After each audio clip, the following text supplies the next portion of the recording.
La maturité, c'est la forme qu'il te faut pour supporter une nouvelle grâce. Plusieurs n'entrent pas dans le mariage parce que Dieu ne les estime pas suffisamment mûrs. Plusieurs n'ont pas certaines forces financières, matérielles, parce que Dieu ne les estime pas suffisamment mûrs. La maturité est différente de l'humilité. On peut inclure l'humilité dans la maturité, mais ce n'est pas forcément la même chose. Maturité rime avec la maîtrise, le contrôle. On ne donne pas un permis à un enfant de 9 ans parce qu'on estime que sa capacité de réaction, de contrôler, de maîtriser un volant, sa capacité de réaction face à des événements est risquée. Il peut mal agir. La maturité, ça veut dire qu'on est prêt à prendre certains coups, à contrôler certaines choses.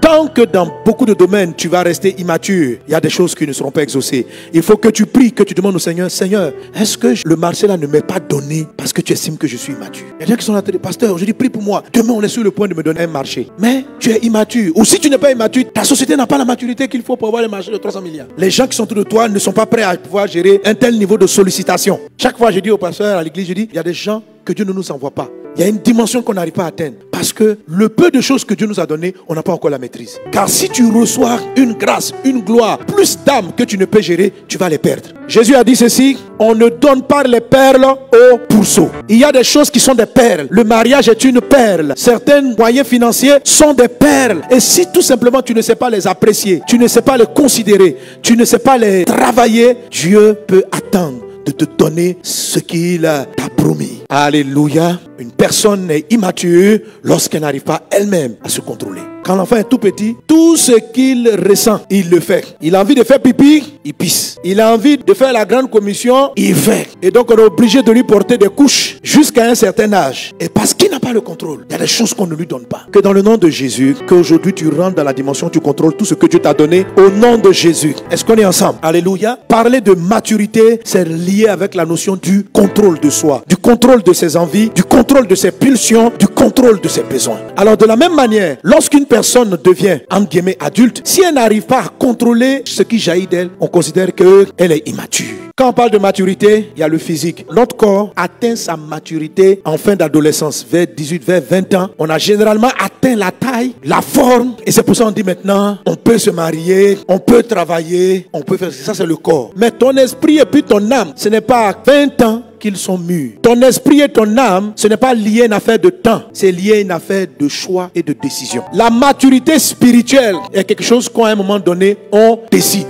Alléluia. L'apôtre Paul dit, 1 Corinthiens 13, 11, quand j'étais enfant, je parlais comme un enfant, je raisonnais comme un enfant, je pensais comme un enfant. Il dit, mais lorsque je suis devenu un homme, j'ai fait disparaître ce qui était de l'enfant. Le corps physique devient mûr de manière naturelle. Mais ce n'est pas pareil pour l'âme. Ce n'est pas pareil pour ton esprit. Ce n'est pas parce que ton corps a 70 ans que tu as un esprit ou une âme de 70 ans. Tu peux avoir une âme de bébé. Est-ce qu'on est ensemble? Alors, comment est-ce qu'une personne est bébé spirituellement? C'est une personne qui n'arrive pas à contrôler ses émotions. Tu es comme un enfant. Pipi arrive, tu pisses. La colère arrive, tu n'en contrôles pas. Elle te contrôle. Les sentiments de colère décident les gens avec qui tu parles, les gens que tu vas bouder, les gens que tu vas classer, les gens que tu vas déclasser. C'est-à-dire que tu arrives un matin, la personne t'a mal parlé hier nuit, le lendemain, elle te salue. Faut pas me saluer. Moi, je ne suis pas hypocrite. Et puis tu lui parles mal, tu lui dis 4 mots. Quelquefois même tu insultes les gens, après tu te rends compte, tu dis, je n'aurais pas dû dire ce dernier mot là. C'est-à-dire que tu ne contrôles pas. C'est-à-dire que la colère, les mots qui arrivent sur tes lèvres jaillissent comme ça. Tu es immature. C'est de l'immaturité, tu ne contrôles pas. Et puis quand on demande à ces personnes-là, il dit, pasteur, je ne suis pas hypocrite. Ma soeur, tu n'es pas obligé, ce n'est pas utile. Parce que tout ce que ça va faire, c'est de vous créer des palabres. Est-ce que tu as besoin d'un palabre? Il faut contrôler ça. Quelqu'un qui est en train de dire, si je ressens de te dire, va-t'en, je ne sais pas fermer ma bouche, je vais te le dire en face. Tu ressembles à quelqu'un qui a du gaz dans le ventre et qui est au milieu des personnes, parce qu'elle ressent que le gaz doit sortir, elle fait sortir, on lui demande pourquoi, il dit parce qu'elle n'est pas hypocrite. C'est pas une affaire d'hypocrisie. C'est une affaire que ce que tu vas dire va créer plus de dégâts. Et parce que ça va créer des dégâts, tu es capable de la contrôler, de l'orienter et de savoir comment la mener au bon moment. On n'a pas dit de ne pas dire aux gens leur côté négatif, mais des fois, dire à quelqu'un même qu'il a tort, la façon dont tu le lui dis détruit plus la personne que lui fait du bien. Il y a des parents qui n'arrivent pas à se contrôler, qui frappent leur enfant plus qu'il ne faut. On dit de corriger l'enfant, mais la violence avec laquelle tu le fais, tu ramènes toutes tes émotions de frustration de ton enfance, mais tu es en train de le détruire. Quelqu'un qui n'a pas la maîtrise de ses émotions est dangereux. ça détruit des familles, ça détruit des foyers, ça détruit des vies. Un homme qui court derrière toutes les filles du quartier, il n'a pas de contrôle. Est-ce que tu as envie de marier quelqu'un comme ça? Pourquoi Dieu ne te donne pas des milliards? Parce qu'il estime que tu ne pourras pas les contrôler. Tu ne pourras pas les orienter là où ils doivent aller. Quand l'argent va arriver, je me fais plaisir. Tu sais, moi dans la vie, je me suis jamais fait plaisir. Oh, tu as déjà 10 voitures. Moi, ma passion, c'est les voitures. J'achète la dernière voiture. J'achète le dernier bijou. Je n'ai pas dit, il ne faut pas faire ça. Mais quand une grande partie de toutes tes ressources va pas aider l'homme, va pas aider des gens, que c'est là pour tes voyages, et puis tu es là, tu as les ressources, tu dis, c'est quel contrôle? Il vit ses émotions, il est dans son âme, il est dans se faire plaisir. Ce qui vient, il a envie de faire. Tu es immature. Il y a des temps pour se faire plaisir, il y a un temps pour investir. Tout ça, c'est organisé. La maîtrise te permet de contrôler tout ça. Tu dois prier Dieu et tu dois parvenir au contrôle. Ne regarde pas les païens qui ont l'air de prospérer, même étant immature. Tu n'es pas eux. Toi, tu t'apprêtes à entrer dans la dimension de l'épouse. Et une épouse va gérer la maison de son mari. Est-ce qu'on est ensemble?